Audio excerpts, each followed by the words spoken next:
beyond that proverbial game of two halves, in the end, do you walk away satisfied though?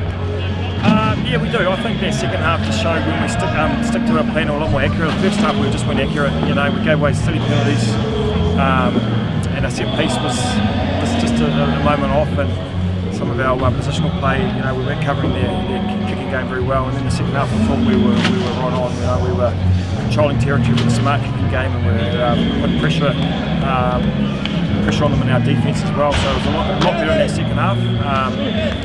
Yeah, so like, we could be satisfied with that, but we just want to, you know, we're still searching for that 80-minute performance, obviously. How important was Tane Plumtree's effort for you, particularly that 10-minute spell when he crossed the two tries? Yeah, great day. Like he's an exceptional athlete. He's seriously quick, and he's a big, tall man, and I think he actually hit himself really early on in the game, but he was so determined to stay out there. He guts it out, so he showed a bit of ticker as well. So really stoked for him. Obviously had a bit of disruption today, or selections.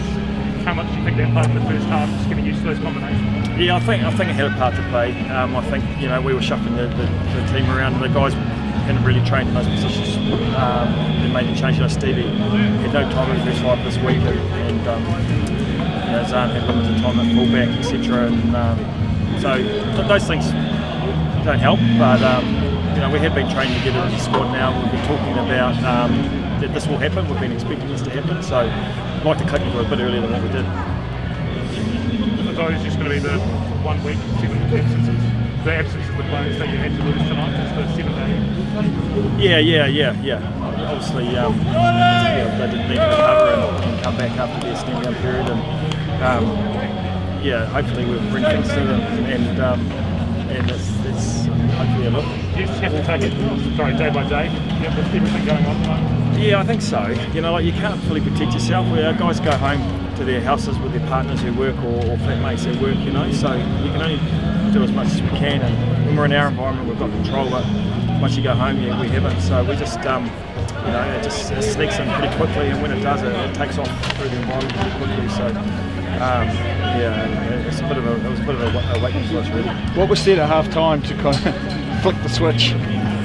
Oh, we weren't happy with the way we played, and we knew we had to be better, and there was a bit of pressure. You know, a few individuals were making some uncharacteristic errors, and we just need to get our game going really, and we put a bit of heat on ourselves to do that. I think that was the most important message.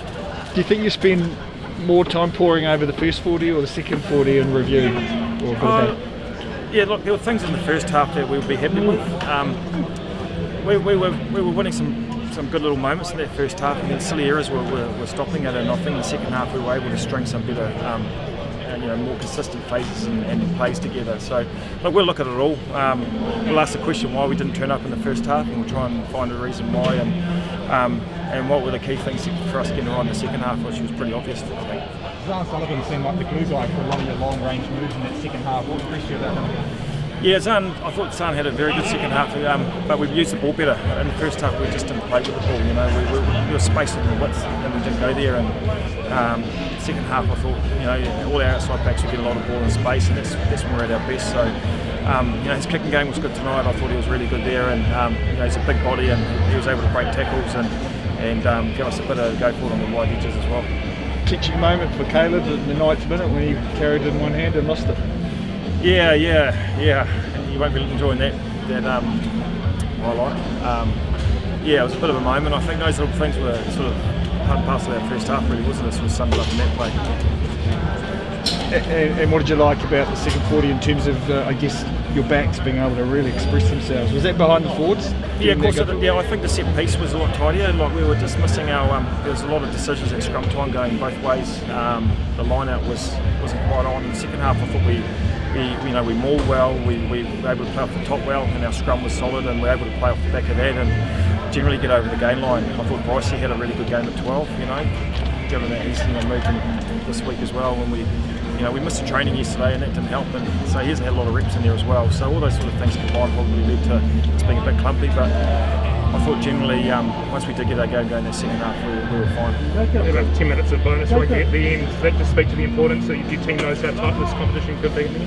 Yeah, we were pretty keen. There's an opportunity for us to try and grab a bonus point and them to grab one as well, and both teams didn't want to let it go, did they? So good for our subs who come on late to get some game time, but the guys that had to play 80 And I was just saying, like, the last 10 minutes with the Blues this year have been hard watching from the coach's stand, and I'm just glad that there wasn't a, the game wasn't on the line for that last 10 minutes, because it would have killed me.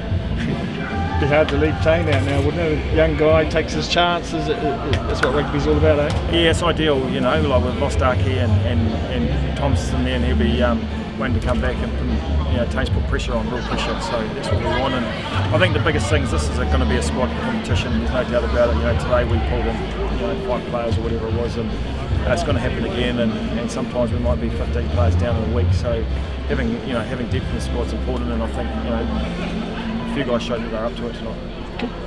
Okay. Thanks, Leon. Cool. Thanks, Leon.